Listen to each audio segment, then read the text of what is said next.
Akkam jirtu nagaa keessanii Maatiyoodhaa Akaadaamii ani nagaa koodha Waaqayyoof haa galatu.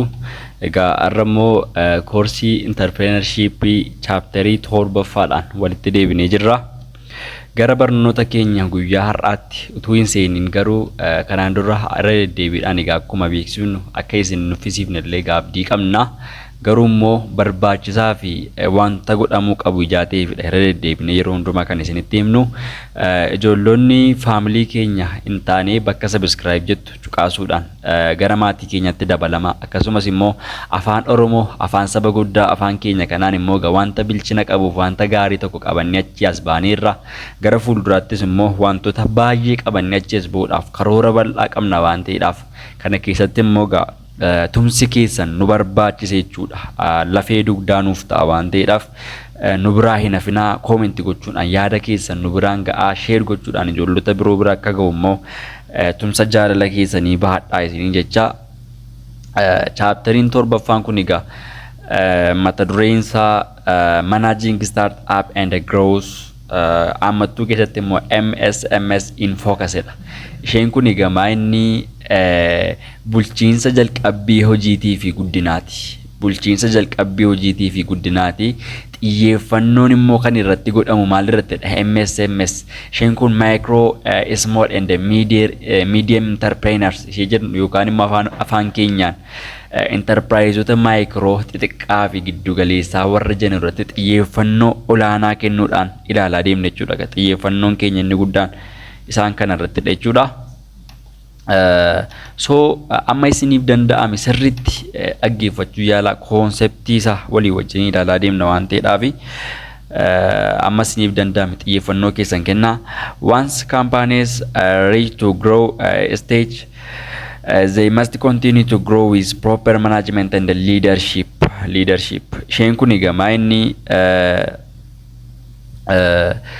akkuma dhaabbileen sadarkaa guddinaa irra ga'aniin egaa hooggansaa fi geggeessummaa sirrii ta'een guddachuu isaanii itti fufuu qaba jechuudha. Itti fufuu qaba jechuudha. Yeroo baay'ee egaa dhaabbileen baay'een amma ta'e tokko ni deemu just erga milkaa'ina jedhanii wanta itti amanan sana bira ga'anii booddee garuu manaajimentiin isaanii yookaan bulchiinsi isaanii gadi bu'aa deema jechuudha.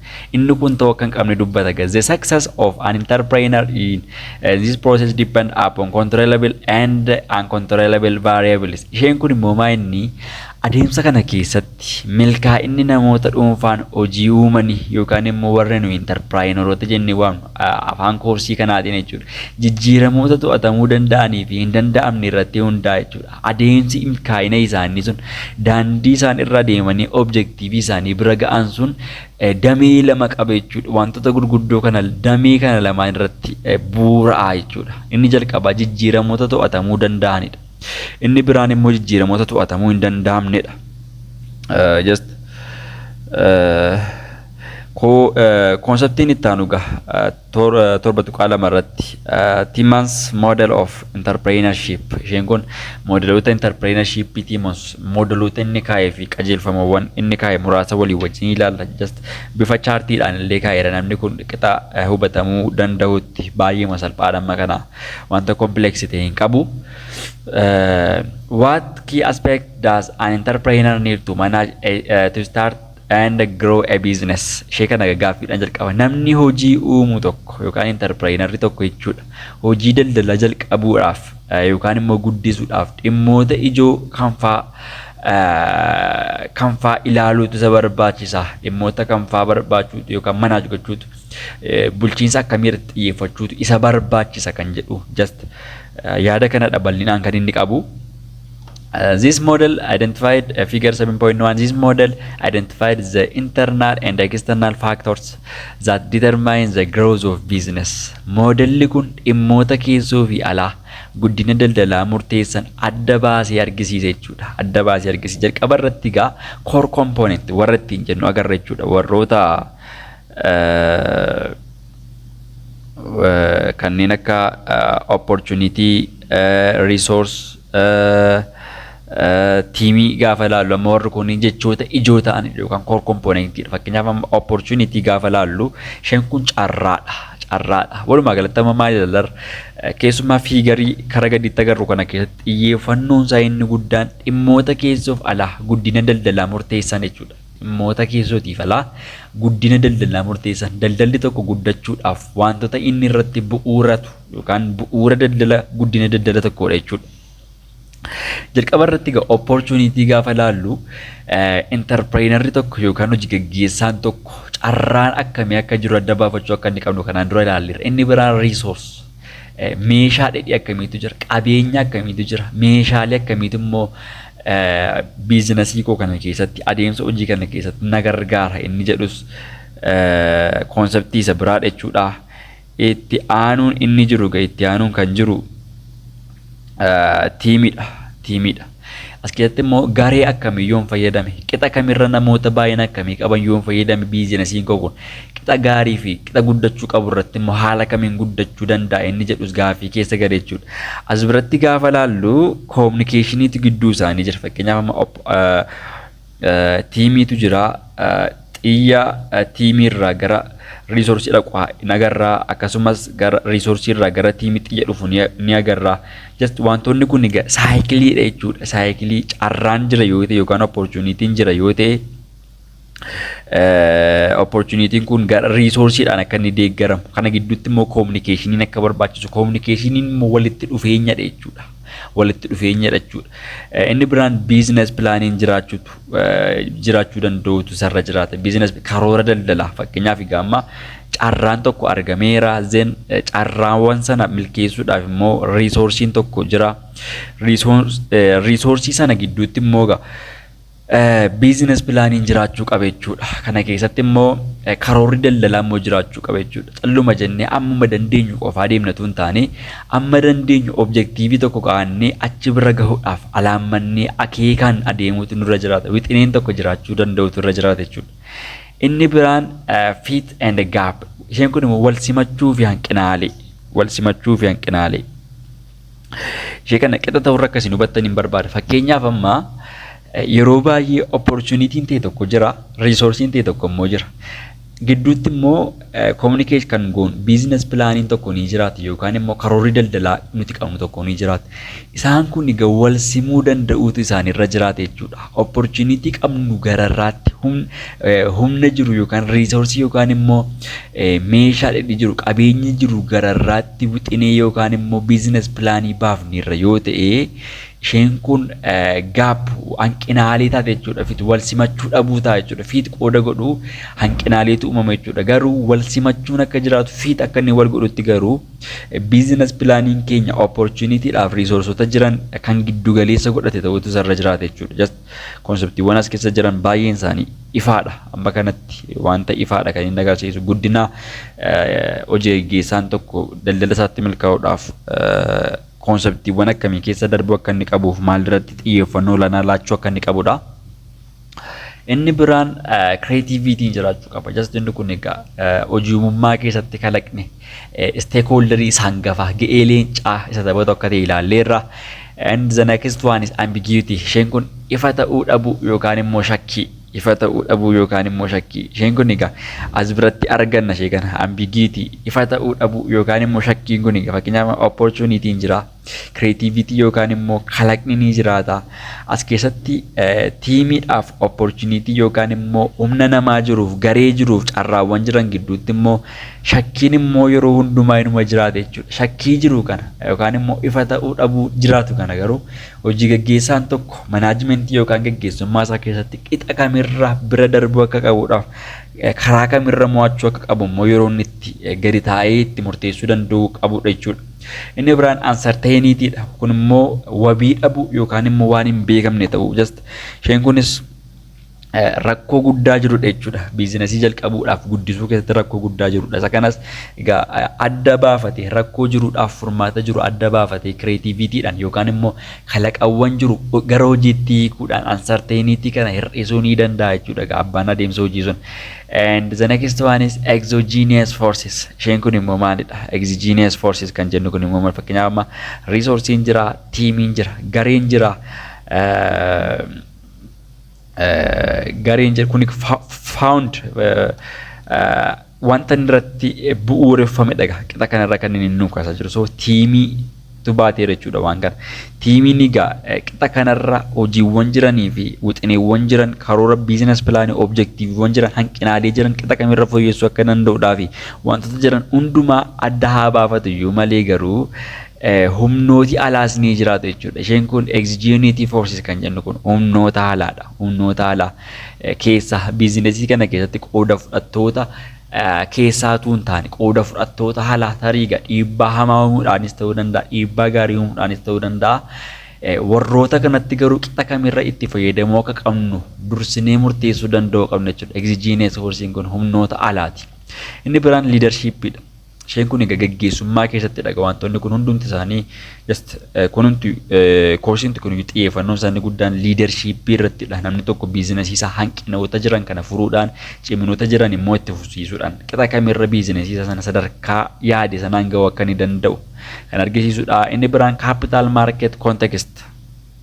Capital market context isheen jennu kuni haala gabaa kaapitaalaa sanaa hubachuu danda'u nurra jiraata. Yeroon qilleensa akkamii akka ta'e yeroo akkamii akka ta'e adda baafachuu danda'u irra jiraata jechuudha. Entrepreneur yookaan hojii gaggeessaan tokko.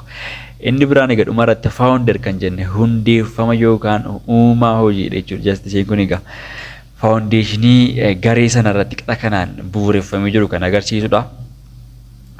Gadi siquudhaan egaa wantoota sadii wanni keessatti nuuf kaasa. Jalqaba irratti sustainability jedheetu for environment, community and society jedhee nuuf kaasa. Isheen kun maayinni itti fufiinsa qabaachuu akka inni qabu. Sustainability isheen jennu kun itti fufiinsa qabaachuudha jechuudha. Naannoon hawaasii fi sabaaf hojii gaggeessaan tokko xiyyeeffannoo isaa olaanaa yookaan itti fufiinsa gochuu qabu inni qabu.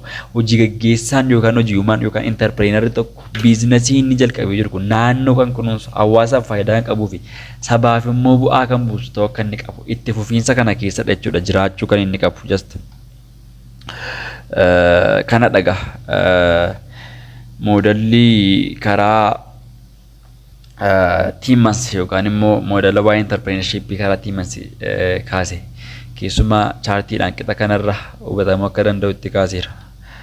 Qixa kanarra hubatamuu akka danda'utti kaaseetu jira. She kan itti fufuu according to Timmons success in creating a new venture is driven by a few central themes that dominate the dynamic entrepreneur process. Akka yaada Timmonsitti akka yaada nama kanaatti daldala haaraa uumuu keessatti milkaa'inni dhimmoota ijoo adeemsa entrepreneurship socho'aa ta'e keessatti olaantummaa qabaniin kan hoogganamudha jechuudha. Hooggansa warra entrepreneurship socho'aa keessatti olaantummaa qaban jala kan jirudha jechuudha. Daldala haaraa uumuu keessatti milkaa'inni dhimmoota ijoo kana keessatti kan bu'uureffamudha jedhee amana jechuudha Timmons.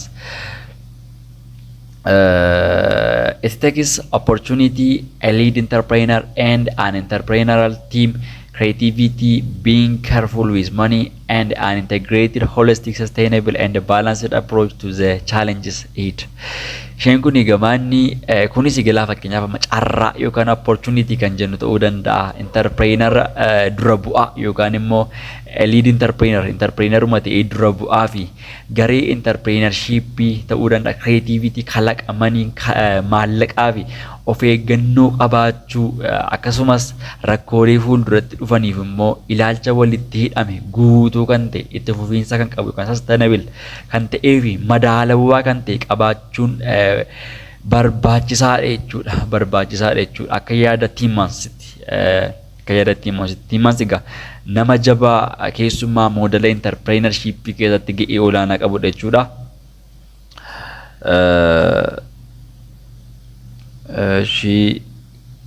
This controllable component of the entrepreneurial process can be accessed, influenced and altered. Qaamoleen adeemsa entrepreneurship to'atamaa ta'an kana madaaluudhaan dhiibbaa irratti uumuu fi jijjiiruun ni danda'ama jechuudha.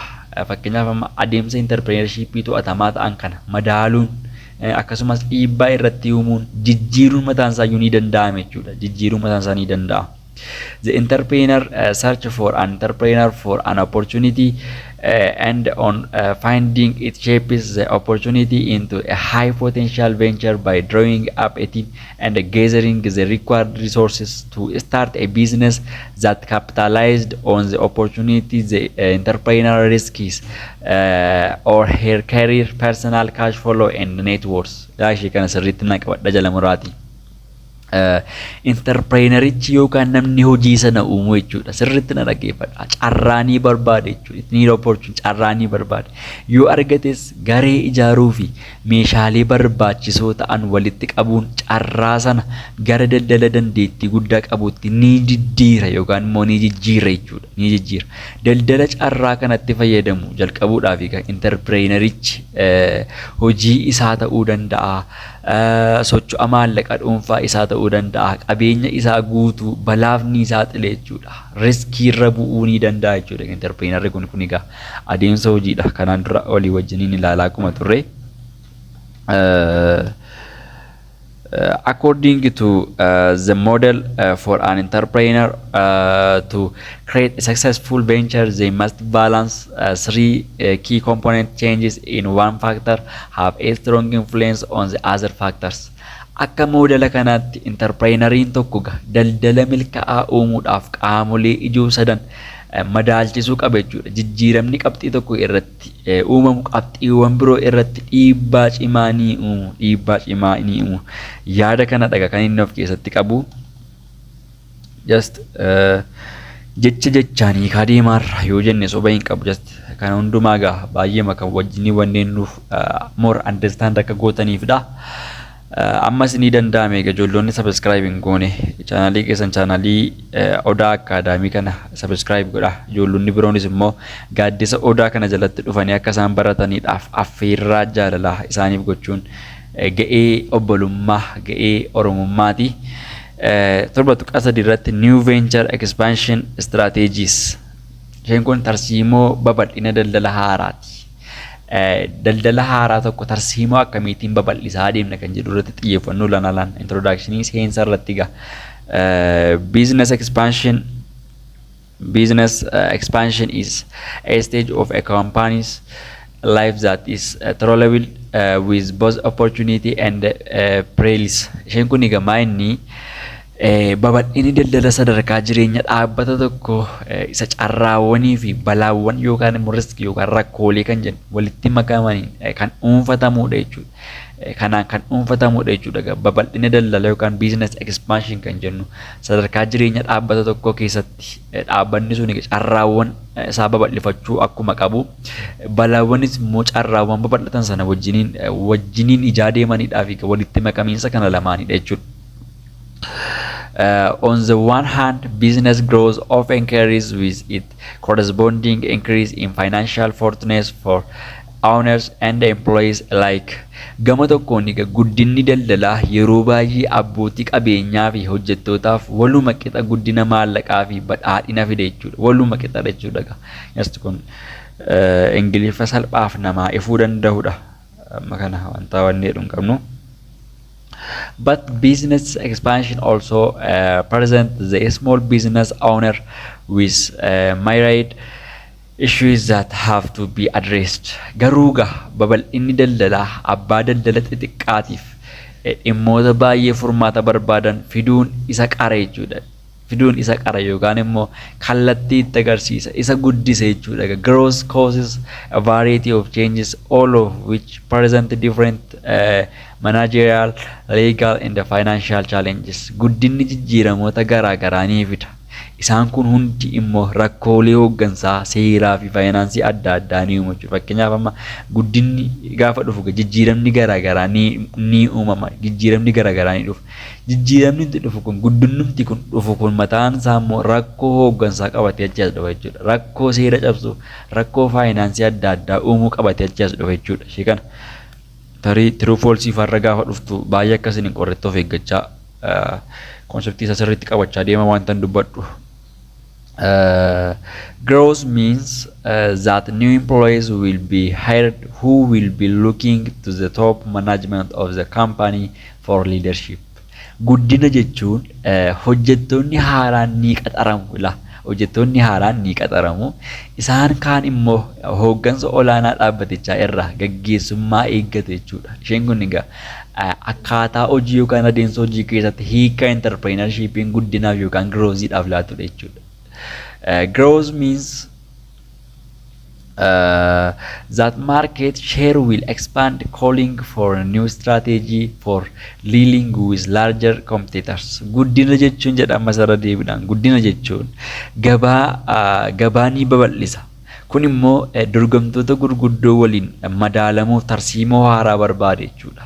Tarsiimoo haaraadha kan inni barbaadu. Sababni isaa guddina keessatti gabaan ni babal'ata. Gabaan gaafa babal'atu immoo dorgomtoonnis qixuma sanarra babal'achaa deemu jechuudha. Akkaataa nuyi ittiin dorgomtoota keenya mo'annu sanaaf immoo tarsiimoo haaraan ni barbaachisa jechuudha. Inni kun egaa hiikaa entrepreneuriin guddinaaf laatudha. And growth also means that additional capital will be required, creating new responsibility to shareholders, investors, and institutional lenders.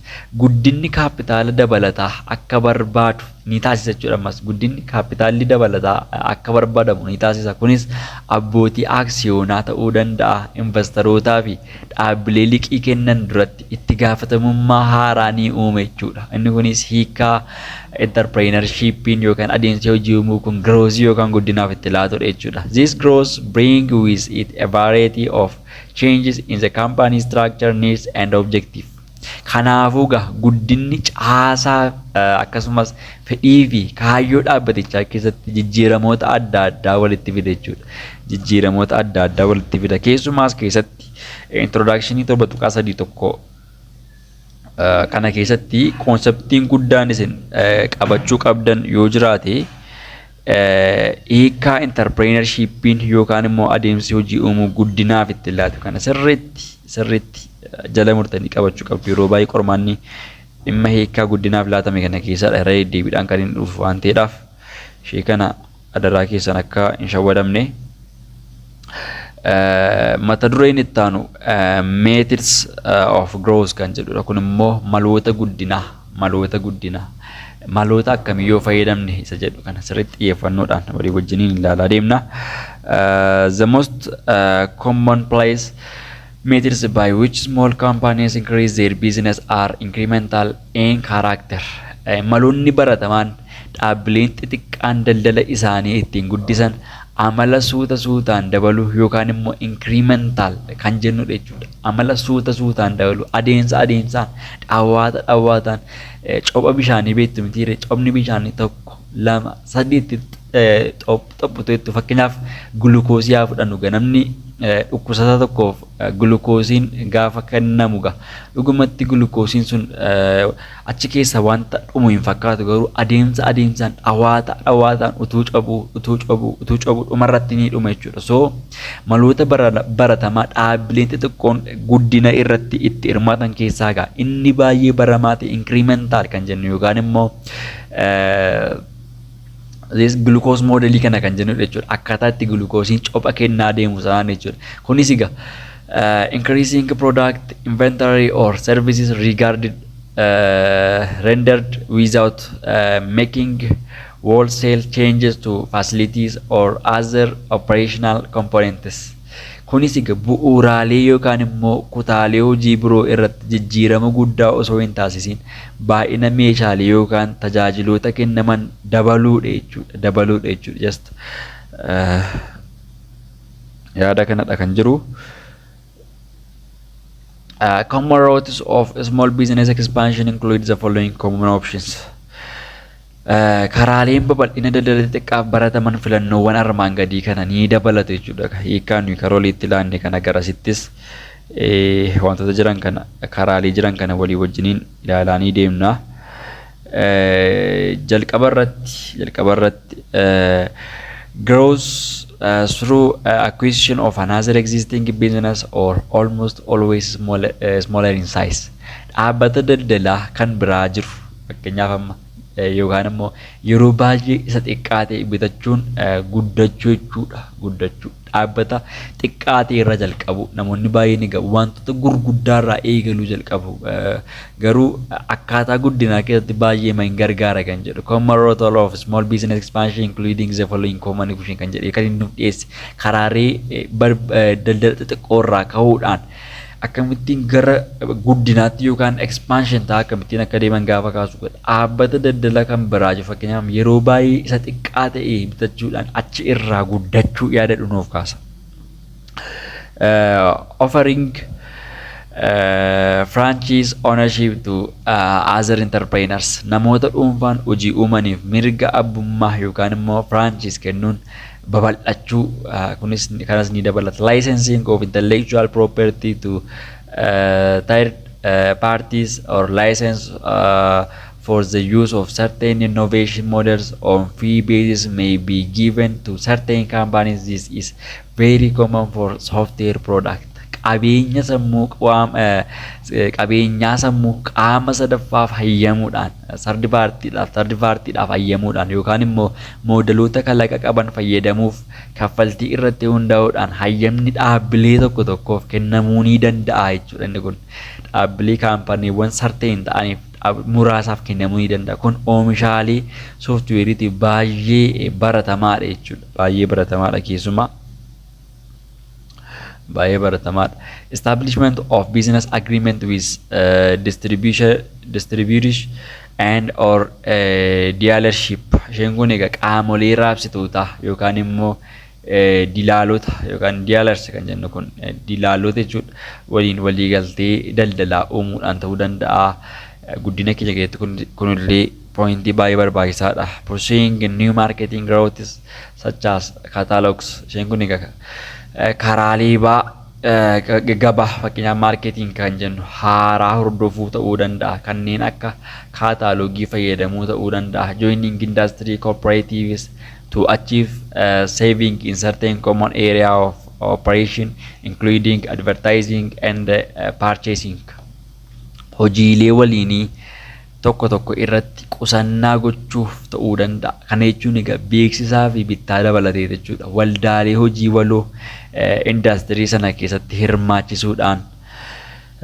Inni biraan public stock offering or selling shares to investors and to the general public. Isheen kun immoo aksiyoona yookaan aksiyoona uummataaf gurguruudhaan yookaan immoo investorotaa fi uummata bal'aaf aksiyoona gurguruudhaan ta'uu danda'a. Employee stock ownership plans or entrepreneurs may give or sell shares to employees as incentive for motivation.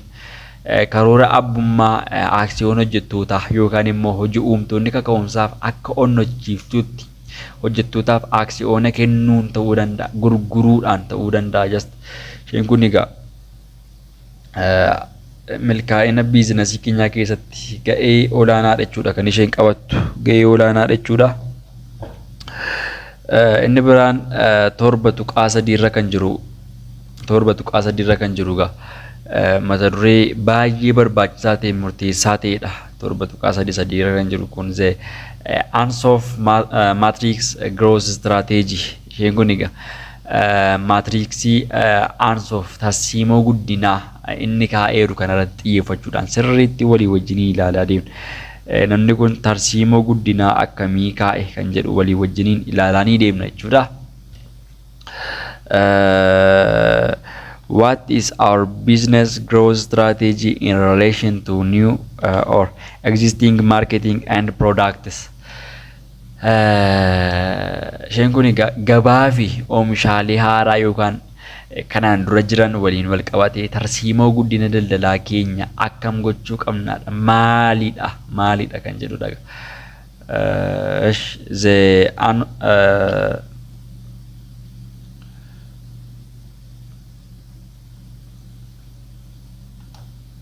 The Ansoff matrix is a strategic planning tool that provides a framework to help executives, senior managers, and marketers devise strategies for future growth. maatriksiin Ansoff kun egaa meeshaa karoora tarsiimoo yoo ta'u gaggeessitoonni ta'uu danda'u, hooggantoonni olaanoo fi hayyoonni gabaa yookaan immoo maarkeetersi kan jennu guddina fuulduraaf tarsiimoo akka baafatan kan gargaarudha jechuudha. Tarsiimootti amana egaa namni Ansoff kun maatriksiin Ansoff kun tarsiimoottidha kan inni amanu. Ansoff suggested that there were effectively only two approaches to develop a growth strategy through varying that is sold or product growth and who it is sold to or market growth. Ansoff akka jedhutti yoo ta'e tarsiimoo guddinaa qopheessuudhaaf filannoowwan lama qofatu jiru, pilaanii lamatti kaa'aa jechuudha. There is no third plan, there is no fourth plan, there is only two plan.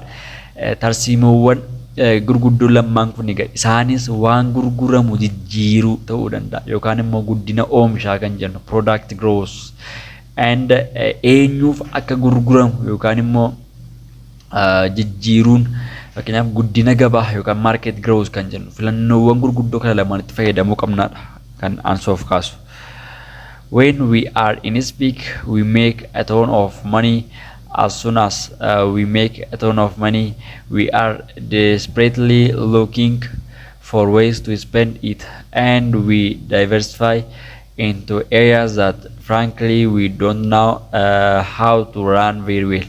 Yeroo sadarkaa olaanaa irra jirru maallaqa baay'ee ni argannedha. Akkuma maallaqa baay'ee arganneen immoo karaa itti baasnudha arraan barbaaduu qabna jechuudha. Karaa akkamiirra qarshii kan hojiirra oolchuu qabnu barbaaduu qabna jechuudha. Sana booda gara dameewwan daldalaa ifatti dubbachuuf akkaataa itti hojjetamu irratti xiyyeeffachuun daldala keenya babal'ifnu yookaan diversify goona jedha.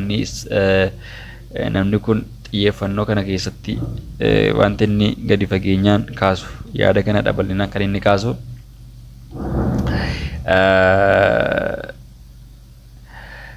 Igor Ansoff created the product or market matrix to illustrate the inherent risk in four generic growth strategies as summarized here below. Ignore Ansoff kun egaa tarsiimoowwan guddinaa waliigalaa afur keessatti balaawwan yookaan immoo riskiin jiraachuu danda'an argisiisuuf maatriksii oomishaa yookaan immoo gabaa uumeera jechuudha. Riskiiwwan kan agarsiisan isaanis kanneen armaan gadiiti jechuudha. Kanneen armaan gadiitti jasti isaan kan immoo walii wajjiniin ilaalaa ni deemna. The first one is market penetration or consumption. Isheen kun maalidha yoo jettanii gabaa keessa babal'achuu yookaan market penetration gabaa keessa babal'achuu yookaan immoo fayyadamuu consumption fayyadamuu yaadota kana lamaan ilaalla. The firm seeks to achieve growth with existing product in the current market segment, aiming to increase market share. This is a low risk strategy because of the high experience of the entrepreneur with the product and the market. Isheen kun egaa dhaabbanni tokko oomishaalee jiranitti fayyadamuun qooda gabaa dabaluuf ni yaala jechuudha. Sababa hojii uumaan oomishichaa fi gabaa sana irratti muuxannoo guddaa qabuuf kun tarsiimoo balaa yookaan immoo riskii xiqqaa qabudha jechuudha. Gabaa babal'achaa deemuun yookaan gabaa babal'ifachuu fi gabaa keessaa fayyadamuun market penetration the consumption kun egaa more less risky jechuudha. Low risky this is a low risk strategy. Ishee kana sirriitti jala muraatii qabadha. Isheen kun yeroo baay'ee qormaatarraa hinaaftu low risk strategy isa kamidha yoo isin jedhame market penetration yookaan immoo haala gabaa babal'ifachuu consumption yookaan fayyadamummaa ittanii deebisuu danda'u isin irra jiraate jechuudha. And the second one is market development. Isheen kun immoo gabaa uumuu yookaan immoo gabaa dagaagsuu kan jedhutti yoo hiikkattan gaarii. The firm seeks growth by pushing its existing product into new market segment. Market development has medium to high risk. Dhaabbanni tokko oomishaalee isaa warra jiran gara gabaa haaraatti geessuun guddachuu barbaade jechuudha. Guddachuu ni barbaadu kun wiilii nama hunda bira jirudha. Gabaa uumuun balaa giddu galeessaa hanga olaanaa qaba jechuudha. Gabaa uumuun yookaan immoo market developmentiin kun balaa giddu galeessaa hanga olaanaa qaba. Balaa giddu galeessaatiif saaxilamu risk ta'uu keessatti gaa. Medium to high risk shee kana sirriitti jala muraatti qabadha. Keessumaa dhimmoota kana gaafa kaastan toppikoota kanaa fi riskii akkamii akka isaan qaban low risk strateejiin isa kami medium to high risk immoo isa kamidha market development sirriitti qabadha deemaa asii kana product development oomisha uumuudha inni kun immoo this firm develops new product targeted to its existing market segment. This alternative growth strategy is characterized by medium to high risk due to lack of experience about the new product. Isheen kun immoo dhaabbanni tokko gabaa isa jiruuf oomishaalee haaraa ni hojjeta jechuudha. Gabaa isa jiru sanaaf oomishaalee haaraa tokko ni hojjeta. Sababa oomisha haaraa irratti muuxannoon hin jirreedhaaf immoo muuxannoo waan hin qabneedhaaf less experience waan ta'eedhaaf filannoon guddinaa kun balaa giddu galeessaa hanga olaanaa qaba jechuudha. Product development keessatti immoo high risk due to lack of experience, medium to high risk jechuudha. Medium to high risk because of experience. Sababa muuxannoo dhabuurraa kan ka'e. Inni biraan diversification kan jennudha. Diversification kan jennudha. Isheen kun daldala babal'isuudha jechuudha. Diversificationin kun daldala ofii babal'ifachuudha yookaan expansionii sana wajjin wal qabata. The firm grows by developing new products for new markets. This is high risk option as entrepreneurs do not have experience about the product and the market. Dhaabbanni tokko gabaa haaraaf oomisha haaraa uumuun ni guddata jechuudha. Ni guddata.